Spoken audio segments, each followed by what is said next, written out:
Okay, may I ask you what you're doing, Susan? Those are Borlotti beans, and we're having them with our shepherd's pie tonight. We grew them last year, wasn't it? This Oh, year's what one, is this? or Yeah, last this is year. this year. Yeah. Yeah, well, Last year, yeah. we're keeping Last some, season. Yeah, we're keeping some of our beans for growing. So, but there was just too many Borlottis to grow again. Yeah. So we're going to have them in shepherd's pie tomorrow. So, why you're putting them in the water, To soak them. and what it does? Well, it rehydrates them. Oh. They're dry. But the secret of rehydration also is to put some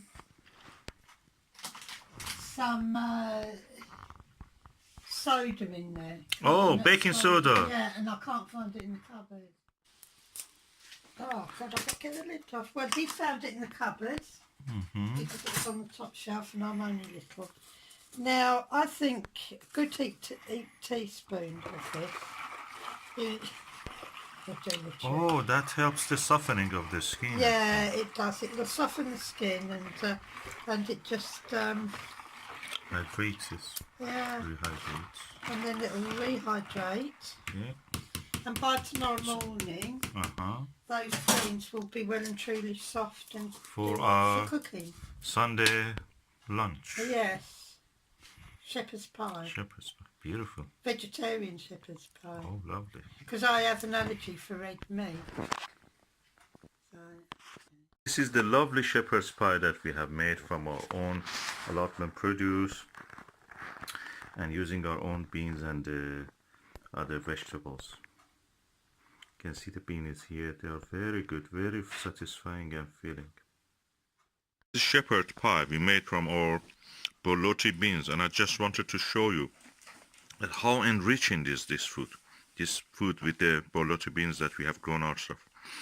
When you use any other bean, they don't look, or kidney bean you buy from the shop or something, they don't look nice. They are just kind of disgusting almost. Or when you use the Borlotti bean that we have grown, or if you grow it yourself, they're so enriching. They're so rich. The food is so rich. It's really nice. I like it. So what you say, Susan, about this? That's called the shepherd's pie, and it's made in the traditional way. And what you use, what you think has made it so rich in flavors? Well, I just use fresh vegetables, root vegetables and onions.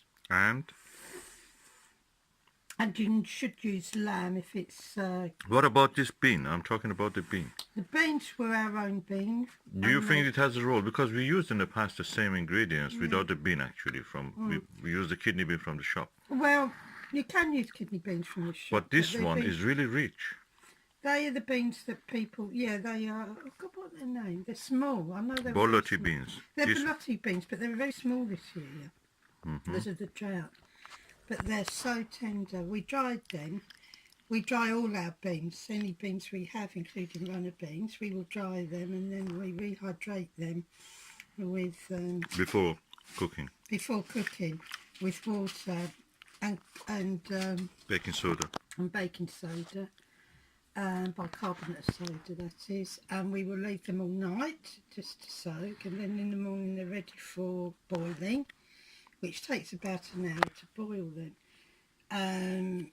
It may sound a lot of fiddling, but actually the beans are beautiful.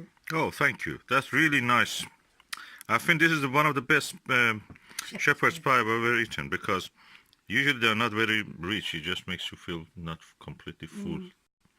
But really, it was filling you. Yeah, they're very filling, yeah. Filling, yeah. Yeah, very filling, full of protein. Yeah.